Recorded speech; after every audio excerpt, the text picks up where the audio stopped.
खबरों में आगे बढ़ते हैं। बड़ी खबर है राजनांदगांव से, जहां खैरागढ़ विधानसभा उपचुनाव के नतीजे आ जाएंगे। सुबह 8 बजे से बीज निगम परिसर में शुरू होगी काउंटिंग और 21 राउंड की काउंटिंग में होगा प्रत्याशियों की किस्मत का फैसला। तो बीजेपी से कोमल जंघेल, कांग्रेस से यशोदा वर्मा प्रत्याशी के रूप में खड़े हुए हैं। जेसीसी से नरेंद्र सोनी उम्मीदवार हैं और सभी ने अपने मतदान का प्रयोग किया ही है। साथ ही लोगों से अपील की है अपने अपने पक्ष में वोट डालने के लिए। और आज जनता ने किसके नाम पर मोहर लगाई है ये साफ हो जाएगा। तो 8 बजे से इसकी वोटिंग की काउंटिंग शुरू हो जाएगी।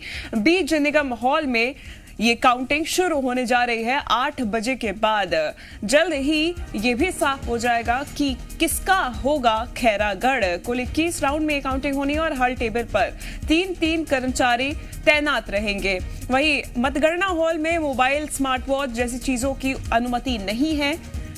हर गतिविधि की फोटोग्राफी और वीडियोग्राफी भी की जा रही है ताकि निष्पक्ष रूप से साफ तौर पर यह काउंटिंग पूरी की जा सके। बीज निगम परिसर के हॉल में उपचुनाव की काउंटिंग होनी है जो कि 8 बजे से शुरू हो जाएगी। 21 राउंड में काउंटिंग होगी। इसके लिए 14 टेबल बनाए गए हैं और हर टेबल पर 3-3 कर्मचारी तैनात किए गए हैं। तो 8 बजे से काउंटिंग शुरू हो जाएगी। मतगणना हॉल में मोबाइल, स्मार्ट वॉच की अनुमति नहीं रहेगी। आपको बता दें कि हर गतिविधि की फोटोग्राफी और वीडियोग्राफी का निर्देश दिया गया है ताकि निष्पक्ष तरीके से काउंटिंग हो सके। बीज निगम परिसर के हॉल में उपचुनाव की काउंटिंग होने वाली है। तो सत्ता का सेमीफाइनल्स को माना जा सकता है क्योंकि आने वाले वक्त में 23 में चुनाव होगा विधानसभा का। और उससे पहले हर पार्टी, चाहे हम बात कांग्रेस की करें, बीजेपी की करें या जेसीसी की करें, तो हर पार्टी अपनी तरफ से पुरजोर कोशिश कर चुकी है। अपने प्रत्याशियों को जब मैदान में उतारा तो ये उम्मीद के साथ उतारा कि उनके प्रत्याशी जीत हासिल करेंगे। और आज किसकी जीत होती है वो देखना बेहद महत्वपूर्ण होगा क्योंकि 8 बजे से 21 राउंड की काउंटिंग में आज प्रत्याशियों की किस्मत का फैसला हो जाएगा। तो बीजेपी से कोमल जंघेल मैदान में थी, कांग्रेस से यशोदा वर्मा प्रत्याशी थी। और बात अगर जेसीसी की करें तो नरेंद्र सोनी उम्मीदवार थे जिनके पक्ष में पार्टी की तरफ से पुरजोर प्रचार प्रसार किया गया ताकि ज्यादा से ज्यादा वोट पार्टी के प्रत्याशियों के नाम पर मिल सके।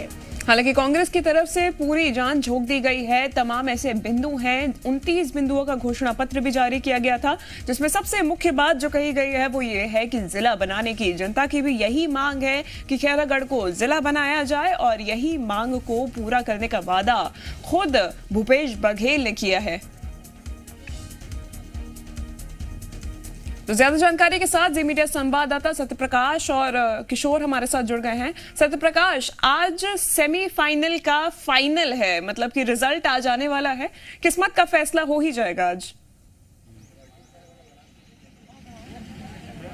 बिल्कुल, देखिए सत्ता का सेमीफाइनल इसलिए कहा जा रहा है क्योंकि अगला साल विधानसभा का साल है और ऐसे में विधानसभा चुनाव से पहले विधानसभा का ये उपचुनाव अपने आप में इस बात को इंगित करेगा, इस बात की ओर इशारा करेगा कि आखिर आने वाला सत्ता का जो फाइनल होगा, मतलब विधानसभा का जो 2023 का चुनाव होगा, वो किस तरफ आगे बढ़ेगा या किस पार्टी के पक्ष में जो है वो माहौल दिख सकता है। देखिए ये चुनाव इसलिए भी महत्वपूर्ण है क्योंकि इस चुनाव को जो है वो प्रतिष्ठा का विषय कांग्रेस पार्टी भी बना के रखी है, बीजेपी भी बना के रखी है, जेसीसी भी दो हाथ कर रही है। तो कहीं ना कहीं हम कह सकते हैं कि 10 प्रत्याशी इस विधानसभा के उपचुनाव में अपना किस्मत आजमा रहे थे और आज उनके किस्मत का फैसला होने वाला है जब ईवीएम मशीनों की काउंटिंग होगी। अब से थोड़ी देर बाद जब डाक मत पत्रों की सबसे पहले काउंटिंग होगी और डाक मत पत्रों के बाद जो है वो ईवीएम मशीनों से काउंटिंग शुरू होगी। तो जैसे जैसे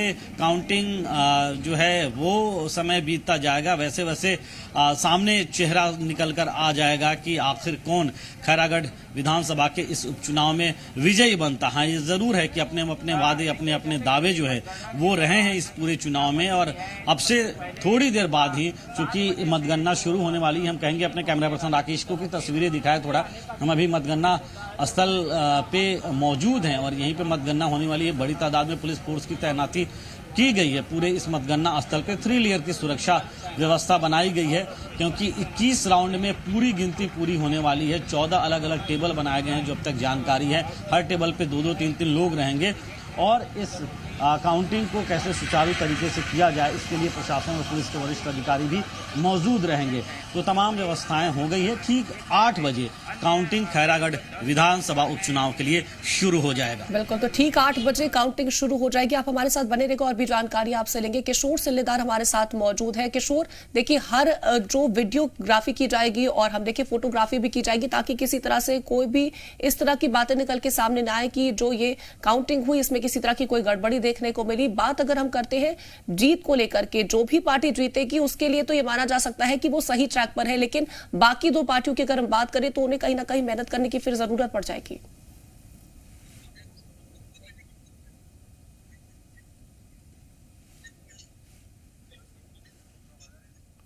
किशोर, आप तक आवाज पहुंच पा रही है? तो किशोर से हम दोबारा संपर्क करने की कोशिश करेंगे, शायद तक किशोर तक हमारी आवाज नहीं पहुंच पा रही है।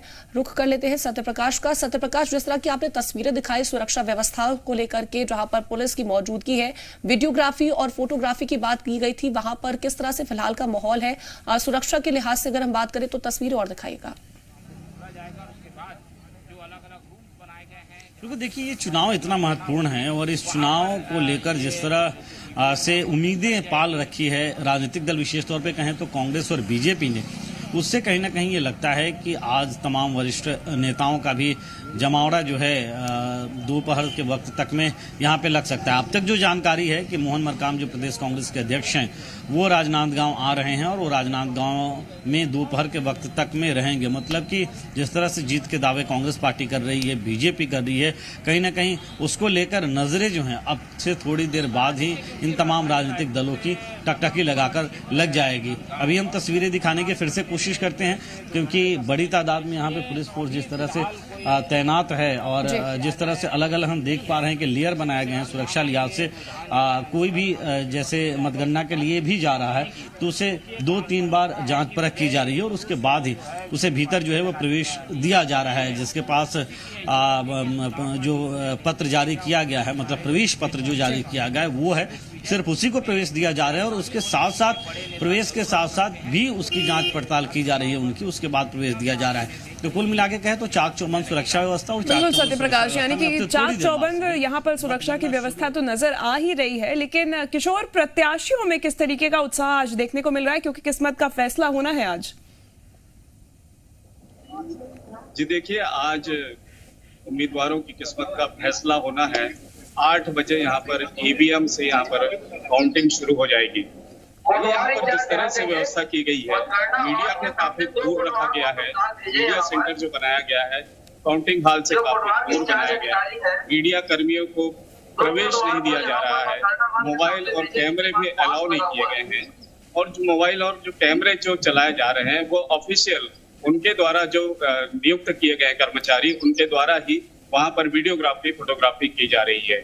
तो इस तरह से अंदर के जो विजुअल्स हैं, जो शॉट्स हैं, जो बाकी और जो अन्य गतिविधियां हैं वो हमें नहीं मिल पा रही है। हमें एक मीडिया सेंटर पर रोक दिया गया है। बड़ी चाक और चौबंद सुरक्षा व्यवस्था की गई है, लेकिन जिस तरह से यहाँ पर व्यवस्था की गई है, मीडिया को जिस तरह से दूर रखा गया है, तो मीडिया कर्मियों में भी थोड़ी सी निराशा देखी जा रही है, क्योंकि इससे पहले भी हम चुनाव का कवरेज कर चुके हैं, विधानसभा, लोकसभा का।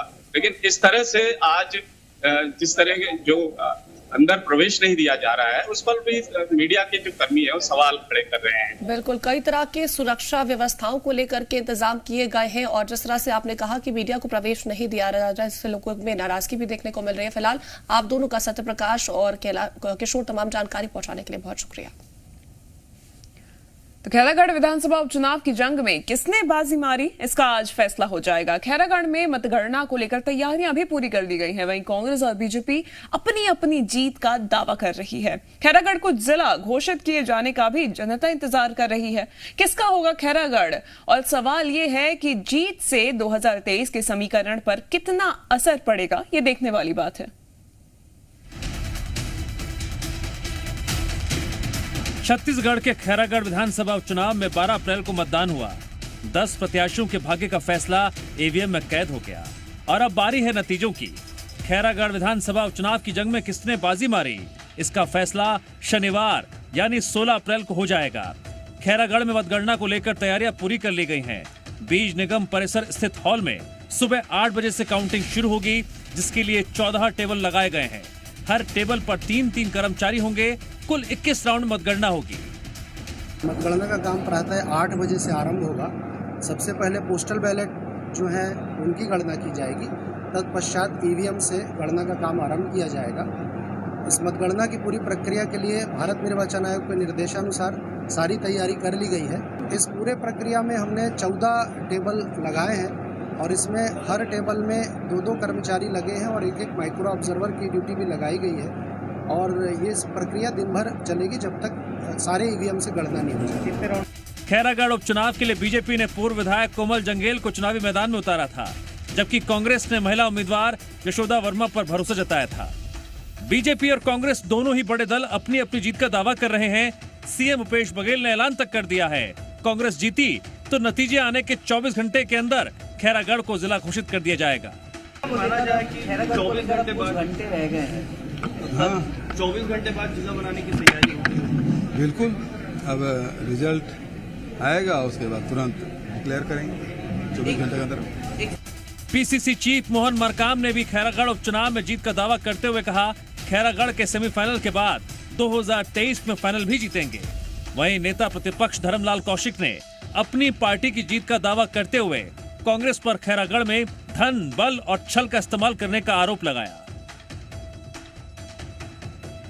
हमने खैरागढ़ उपचुनाव लड़ा है और खैरागढ़ उपचुनाव तो हम सेमीफाइनल मान रहे थे। सेमीफाइनल भी जीतेंगे और 2023 में फाइनल भी जीतेंगे और हमारी सरकार बनेगी। कांग्रेस के द्वारा लगातार मेहनत, प्रयास और उसके बाद में जिस प्रकार से वहां पर धन बल, छल बल और उसके बाद में दबाव डालने का जनप्रतिनिधियों के ऊपर में प्रयास किया गया, लेकिन उसके बाद भी हम लोग निश्चिंत है, जीत बीजेपी की होगी। अब सवाल ये है, दावे दोनों ही दल कर रहे हैं, जीत किसकी होगी और किसके हाथ से बाजी निकलेगी, बहुत ज्यादा वक्त नहीं रह गया। जीतने वाले उम्मीदवार की तस्वीर सामने होगी। अब सवाल यह है, क्या इस जीत से 2023 की दिशा भी तय होगी? और सबसे बड़ा सवाल तो यह है, क्या सालों से इंतजार कर रही जनता को इस बार खैरागढ़ के जिला बनने की सौगात मिलेगी? तृप्ति सोनी के साथ सत्य प्रकाश, जी मीडिया, रायपुर।